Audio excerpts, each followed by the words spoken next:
সুবহানাল্লাহ আলহামদুলিল্লাহ লা ইলাহা ও সুবহানাল্লাহ আলহামদুলিল্লাহ লা ইলাহা ইল্লাল্লাহ লা ইলাহা ইল্লাল্লাহ লা ইলাহা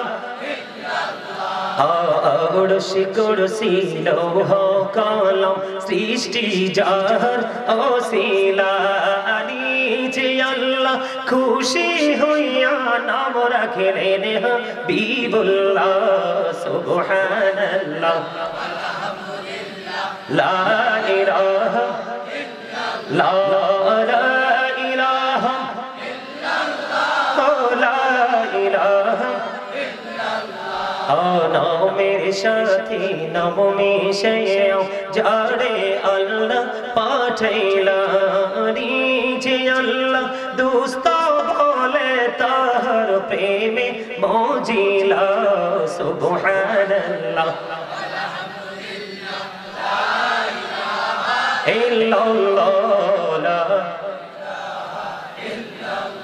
লা ইলাহা ইল্লাল্লাহ মুহাম্মাদুর রাসূলুল্লাহ সাল্লাল্লাহু আলাইহি ওয়াসাল্লাম আলহামদুলিল্লাহ বলেন এই শুরুতে যে আওয়াজ দিছেন আর এখনকার যে আওয়াজ দিছেন কোনটা ভালো লাগছে কোন তো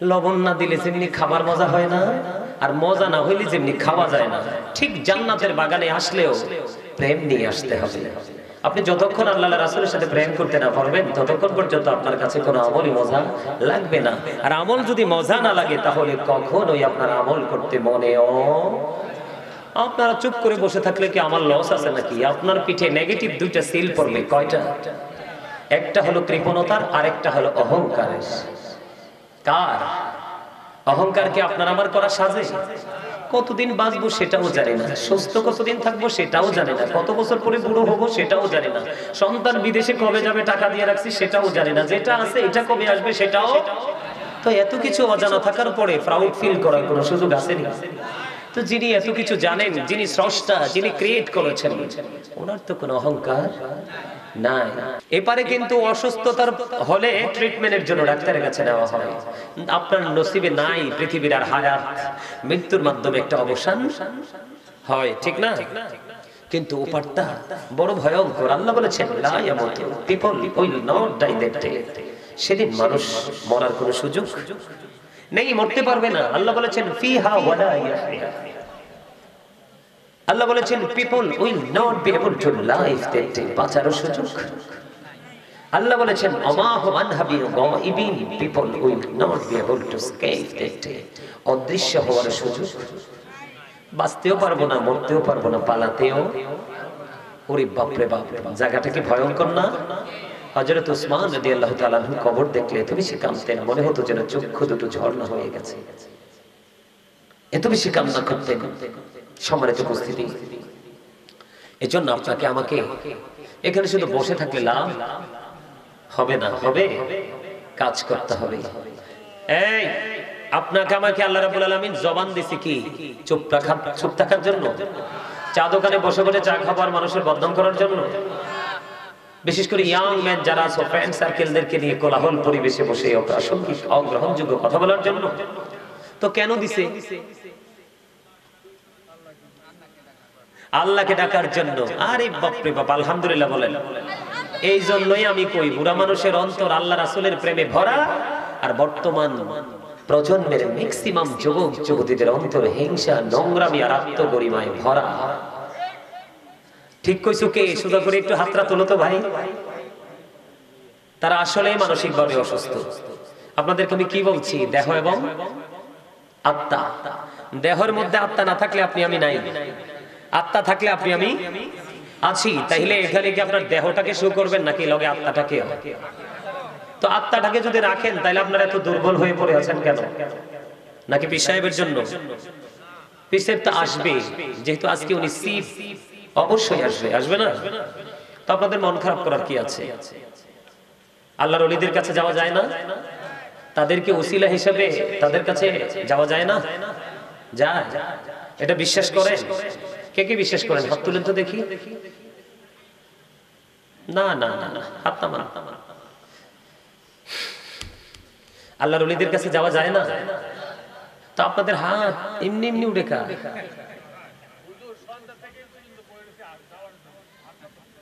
তো যাইলে চলে যান।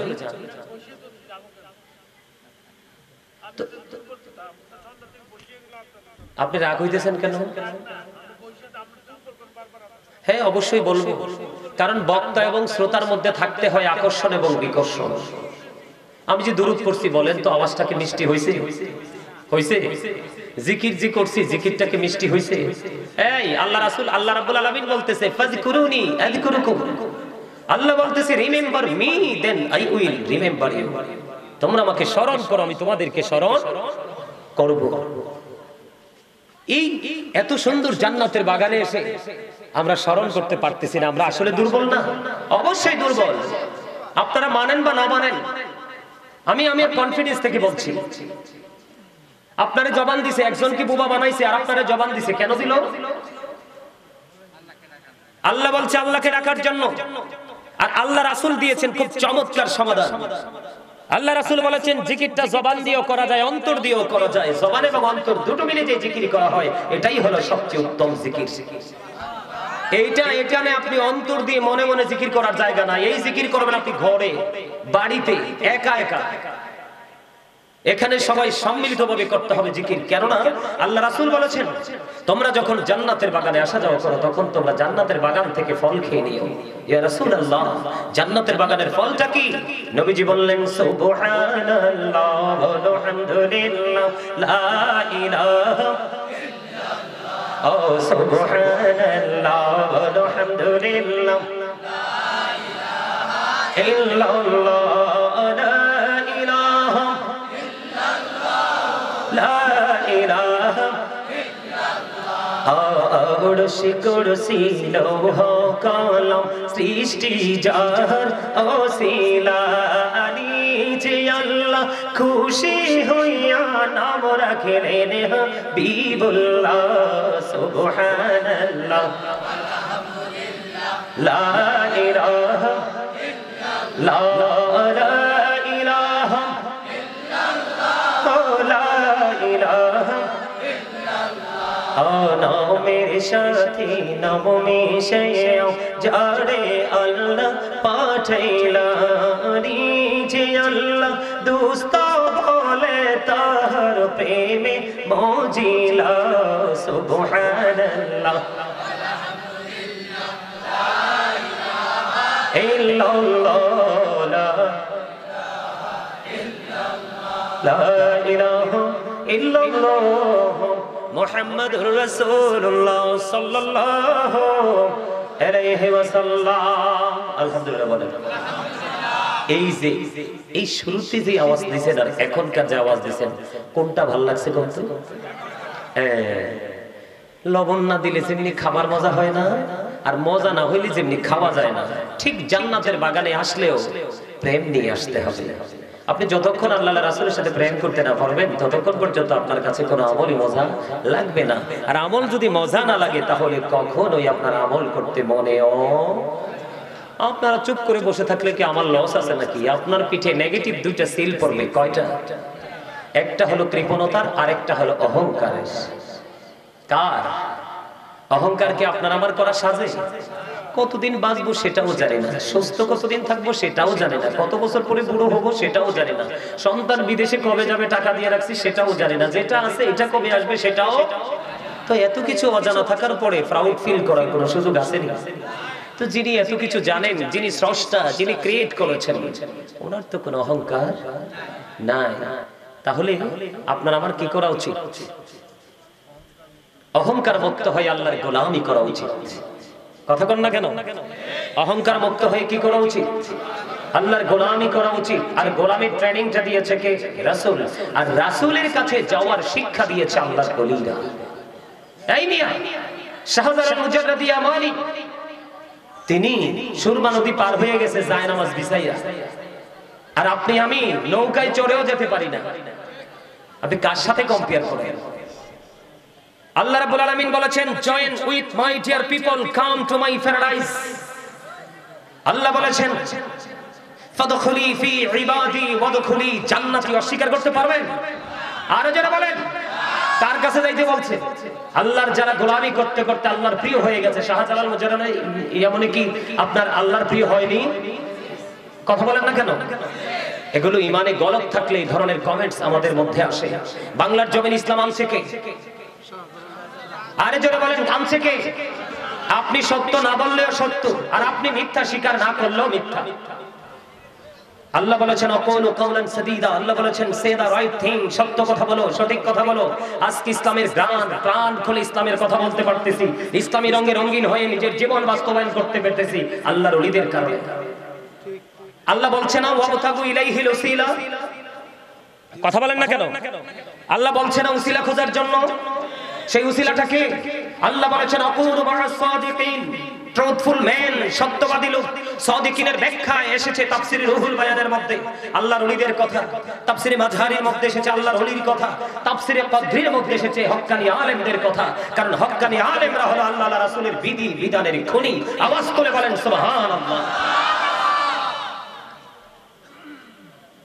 আপনি কি বাড়ি বানালে ইঞ্জিনিয়ার লাগবে না? তো ইঞ্জিনিয়ারের কাছে গেলে কি শিরক হয়ে যাবে? কথা বলেন না কেন? আপনি অসুস্থ হলে কি ডাক্তারের কাছে যাওয়া লাগবে না? এটা কি ডাক্তারের কাছে গেলে কি শিরক হয়ে যাবে? আপনি আমার মনের ভাষা বুঝবেন, তারপরে আপনি কথা বলবেন। আমার মনের ভাষা না বুঝে কোনো কথা বলবেন না। আমি কোন দৃষ্টিভঙ্গি নিয়ে কথা বলেছি আপনাকে আগে সেটা আইডেন্টিফাই করতে হবে, এটাকে আপনাকে সিলেক্ট করতে হবে, তারপরে আপনাকে কমেন্টস করতে হবে।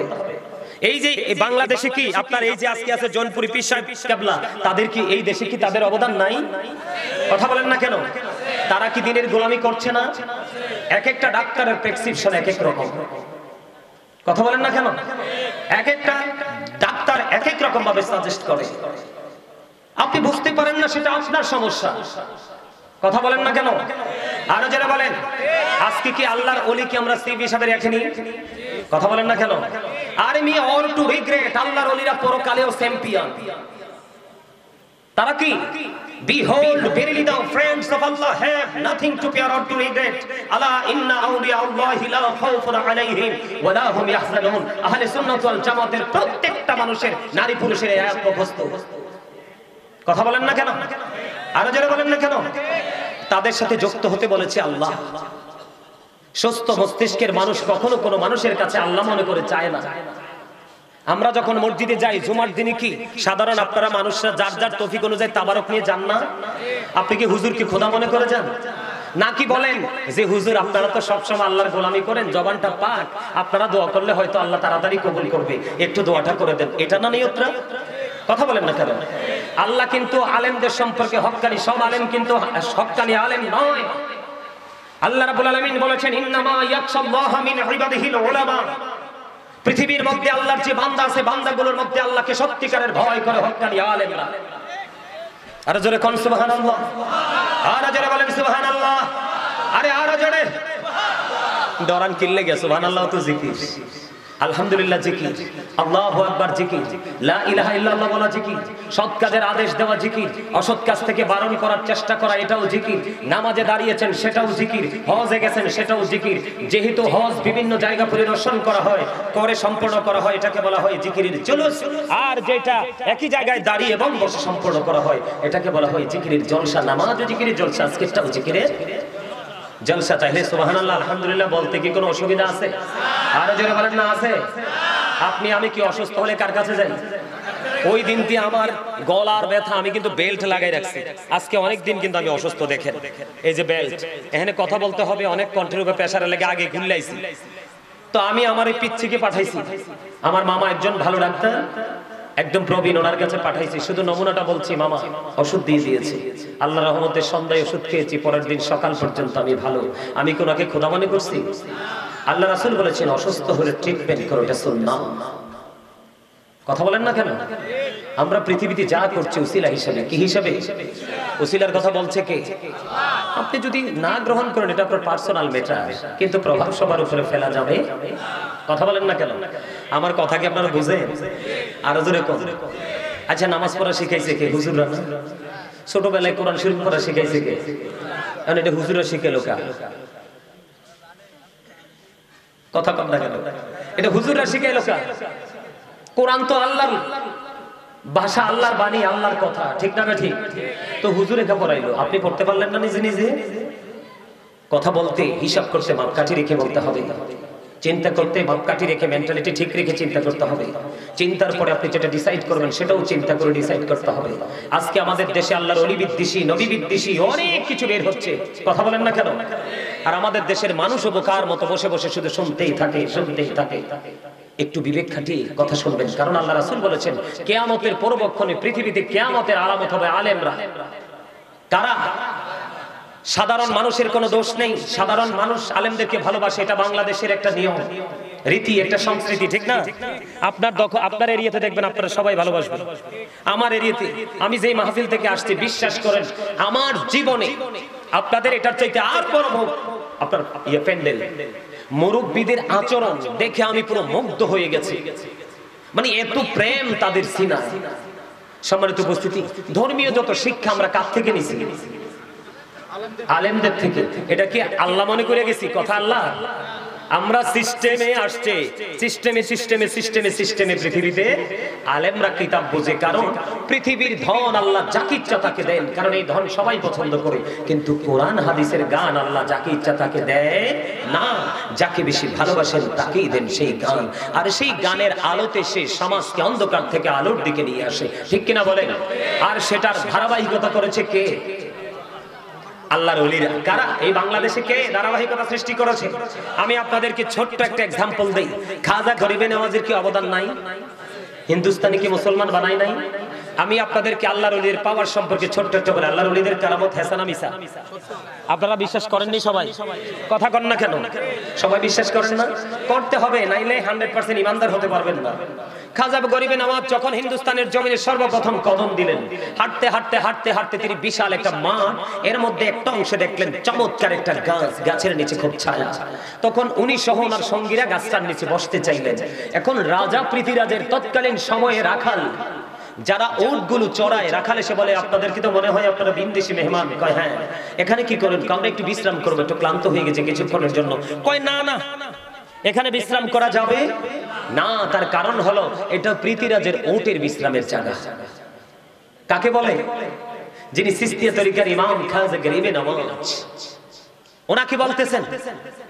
উনি অনেক রিকোয়েস্ট করলেন যে বাবারে, এটা তো বিশাল বাগান, আমি তো এখানে কিছুক্ষণের সব একটা অংশে একটা কোণে আমি একটু বিশ্রাম করব, আমাদেরকে একটু বিশ্রাম করতে দাও। কয় না, এখানে বিশ্রাম করা যাবে না, এটা পৃথিরাজের উটের বিশ্রামের জায়গা। তো এবার খাজা গরিবে নওয়াজ চলে যাচ্ছে আর বলতেছে, যেহেতু এটা উটের বিশ্রামের জায়গা, তাহলে উটে বিশ্রাম করুক, তাকে উঠাই কে? তার মানে উট যখন বিশ্রামে আসবে তাকে উঠাই কে? বলে খাজা গরিবে নওয়াজ। উনি ওনার সঙ্গীদেরকে নিয়ে আনা সাগরের তীরে চলে গেলেন।